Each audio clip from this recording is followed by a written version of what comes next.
Hello friends, good evening. आज हम लेके आए हैं आर्ट साइंस कॉमर्स के छात्रों के लिए 100 मार्क्स हिंदी का ऑब्जेक्टिव क्वेश्चन, जो आपके आगामी बोर्ड परीक्षा के पॉइंट ऑफ व्यू से बहुत ही ज़्यादा महत्वपूर्ण है। आज की इस वीडियो में हम 12th क्लास हिंदी गद्य खंड के 10वें चैप्टर जूठन पाठ से संबंधित ऑब्जेक्टिव प्रश्नों को देखने वाले हैं। तो चलिए शुरू करते हैं। हमारा पहला प्रश्न है, जूठन पाठ के रचनाकार कौन है? मोहन राकेश हैं, उदय प्रकाश जी हैं, ओम प्रकाश वाल्मीकि या फिर बालकृष्ण भट्ट। तो ऑप्शन नंबर सी हमारा राइट आंसर हो जाएगा, ओम प्रकाश वाल्मीकि। कौन है? Om Prakash Valmiki. Option number C हमारा राइट आंसर हो जाएगा। चलिए अगला प्रश्न देखते हैं। ओम प्रकाश वाल्मीकि जी की रचना कौन सी है? ओम प्रकाश वाल्मीकि की रचना आखिर कौन सी है? उसने कहा था या फिर जूठन, प्रगीत और समाज या रोज। तो ऑप्शन नंबर बी हमारा राइट आंसर हो जाएगा, जूठन। कौन है? जूठन। ऑप्शन नंबर बी हमारा राइट आंसर हो जाएगा। चलिए अगला प्रश्न देखते हैं। ओम प्रकाश वाल्मीकि को 1993 में कौन सा पुरस्कार मिला? डॉक्टर अंबेडकर राष्ट्रीय पुरस्कार, परिवेश सम्मान, जयश्री सम्मान, कथाक्रम सम्मान। तो ऑप्शन नंबर ए हमारा राइट आंसर हो जाएगा, डॉक्टर अंबेडकर राष्ट्रीय पुरस्कार। कौन सा पुरस्कार मिला था? तो डॉक्टर अंबेडकर राष्ट्रीय पुरस्कार। ऑप्शन नंबर ए हमारा राइट आंसर हो जाएगा। चलिए अगला प्रश्न देखते हैं। ओम प्रकाश वाल्मीकि को कौन सा पुरस्कार नहीं मिला? ओम प्रकाश वाल्मीकि जी को आखिर कौन सा पुरस्कार नहीं मिला? परिवेश सम्मान, जयश्री सम्मान, परिवेश सम्मान या फिर भारत रत्न। तो ऑप्शन नंबर डी हमारा राइट आंसर हो जाएगा, भारत रत्न। कौन सा पुरस्कार इनको नहीं मिला? तो भारत रत्न नहीं मिला। ऑप्शन नंबर डी हमारा राइट आंसर हो जाएगा। चलिए अगला प्रश्न देखते हैं। ओम प्रकाश वाल्मीकि हिंदी में किस आंदोलन से जुड़े महत्वपूर्ण रचनाकार है? समाजवादी आंदोलन, दलित आंदोलन, भारतीय राष्ट्रीय आंदोलन या फिर इनमें से कोई नहीं। तो ऑप्शन नंबर बी हमारा राइट आंसर हो जाएगा, दलित आंदोलन। किस आंदोलन से जुड़े हुए हैं? तो दलित आंदोलन, क्योंकि ये दलितों के बारे में ज़्यादातर रचनाएं करते थे, कहानी लिखते थे, इसलिए ये दलित आंदोलन से जुड़े हुए हैं। ऑप्शन नंबर बी हमारा राइट आंसर हो जाएगा। चलिए अगला प्रश्न देखते हैं। ओम प्रकाश वाल्मीकि जी का जन्म कहाँ हुआ था? ओम प्रकाश वाल्मीकि जी का जन्म कहाँ हुआ था? बरला, मुजफ्फरनगर उत्तर प्रदेश, कानपुर उत्तर प्रदेश, बनारस उत्तर प्रदेश या फिर इलाहाबाद उत्तर प्रदेश। तो ऑप्शन नंबर ए हमारा राइट आंसर हो जाएगा, बरला, मुजफ्फरनगर उत्तर प्रदेश। कहाँ? Barla, Muzaffarnagar Uttar Pradesh. Option number A हमारा राइट आंसर हो जाएगा। चलिए अगला प्रश्न देखते हैं।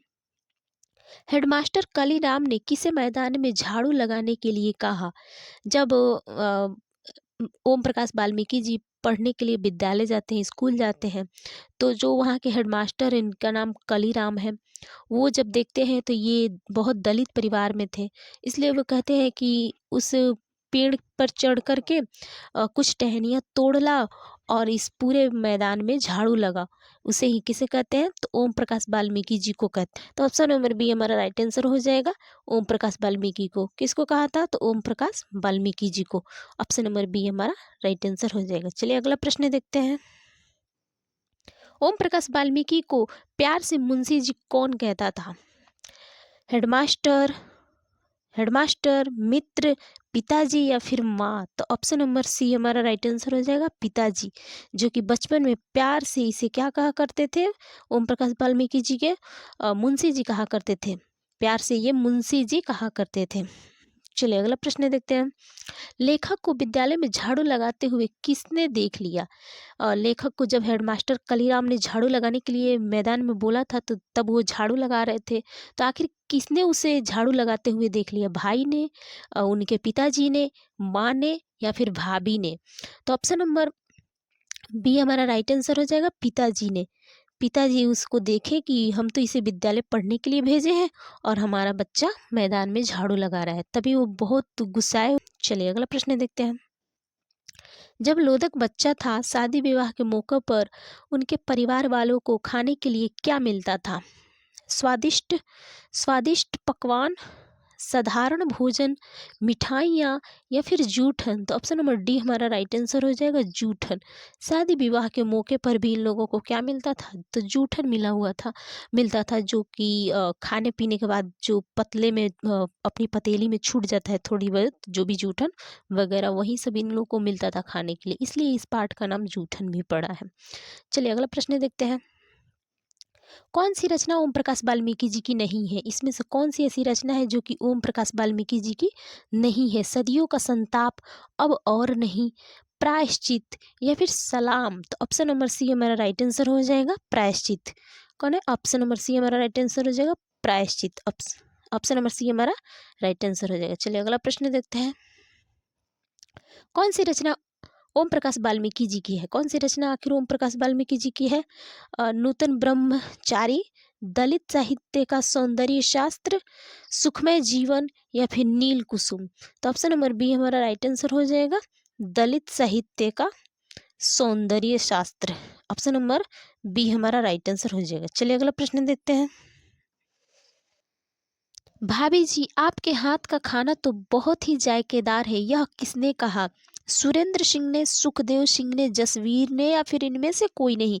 तो ऑप्शन नंबर ए हमारा राइट आंसर हो जाएगा सुरेंद्र सिंह। सुरेंद्र सिंह ने ये बात कही। और सुरेंद्र सिंह कौन था? तो सुखदेव सिंह त्यागी जी का पोता था। सुखदेव सिंह त्यागी का पोता सुरेंद्र सिंह। ठीक है, सुखदेव सिंह त्यागी जी का पोता था सुरेंद्र सिंह, जो कि आया हुआ था। तो लेखक की जब भाभी खाना बनाती है तो बहुत स्वादिष्ट इसे खाना लगता है और उनकी बड़ाई करता है ये। सुखदेव सिंह त्यागी की लड़की सुखदेव सिंह त्यागी की लड़की की शादी की में उनके घर की सफाई का काम किसने किया था? लेखक ने, लेखक के पिता ने, लेखक की माँ ने या फिर लेखक के भाई ने? तो ऑप्शन नंबर सी हमारा राइट आंसर हो जाएगा लेखक की माँ ने। किसने किया था? सफाई का काम लेखक की माँ ने किया था। चलिए अगला प्रश्न देखते हैं। सुखदेव सिंह त्यागी की लड़की की शादी में किसने गांव भर की चारपाइयाँ ढोकर एकत्रित किया था? लेखक के पिता ने, लेखक के भाई ने, लेखक ने या इनमें से कोई नहीं? तो ऑप्शन नंबर ए हमारा राइट आंसर हो जाएगा लेखक के पिता ने। किसने किया था? तो लेखक के पिता ने। ऑप्शन नंबर ए हमारा राइट आंसर हो जाएगा। चलिए अगला प्रश्न देखते हैं। जूठन क्या है?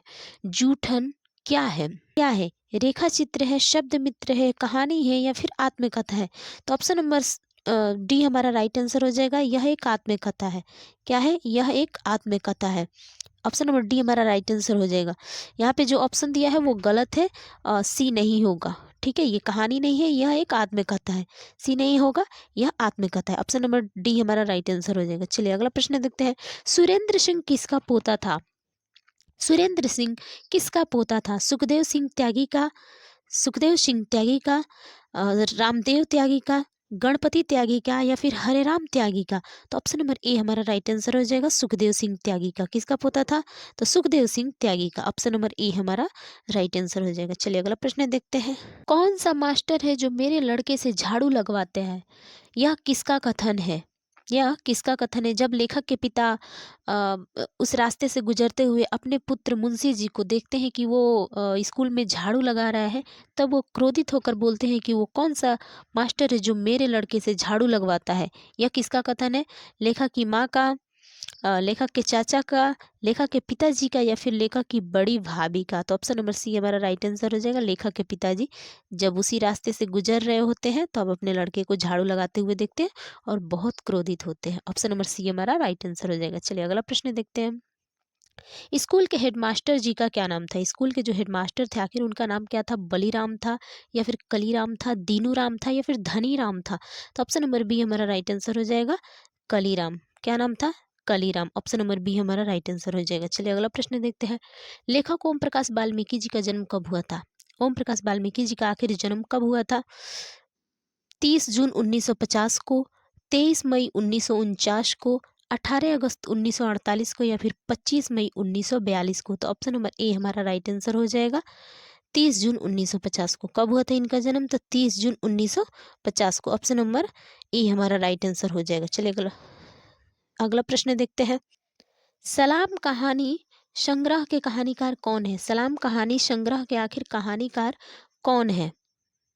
जयशंकर प्रसाद, ओम प्रकाश वाल्मीकि, कृष्ण शोभती या फिर कमलेश्वर? तो ऑप्शन नंबर बी हमारा राइट आंसर हो जाएगा ओम प्रकाश वाल्मीकि। कौन है? Om Prakash Valmiki. Option number B हमारा राइट आंसर हो जाएगा। चलिए अगला प्रश्न देखते हैं। दलित साहित्य का सौंदर्य शास्त्र के लेखक आखिर कौन है? मुक्ति बोध जी हैं, डॉक्टर नामवर सिंह हैं, ओम प्रकाश वाल्मीकि जी हैं या फिर डॉक्टर नागेंद्र हैं? तो ऑप्शन नंबर सी हमारा राइट आंसर हो जाएगा ओम प्रकाश वाल्मीकि। कौन है? Om Prakash Valmiki. Option number C हमारा राइट आंसर हो जाएगा। चलिए अगला प्रश्न देखते हैं। जूठन क्या है? जूठन, फिर से प्रश्न आ गया, जूठन क्या है? यह कहानी है, उपन्यास है, रिपोर्ताज है या फिर आत्मकथा है? तो ऑप्शन नंबर डी हमारा राइट आंसर हो जाएगा, जो कि मैंने पहले भी बताया है, यह आत्मकथा है। क्या है? आत्मकथा है। ऑप्शन नंबर डी हमारा राइट आंसर हो जाएगा। चलिए अगला प्रश्न देखते हैं। जूठन में चित्रण किसका हुआ है? जूठन में आखिर किसका चित्रण हुआ है? राजनीतिक विडंबना का, सामाजिक विषमता का, ऐतिहासिक चेतना का, या फिर शैक्षणिक परिवेश का? तो ऑप्शन नंबर बी हमारा राइट आंसर हो जाएगा, सामाजिक विषमता का। किसका हुआ है? तो सामाजिक विषमता का। ऑप्शन नंबर बी हमारा राइट आंसर हो जाएगा। चलिए अगला प्रश्न देखते हैं। आत्मकथा लेखक की माँ किसके यहाँ काम करती थी? आत्मकथा में लेखक की माँ जो है वो आखिर किसके यहाँ काम करती थी?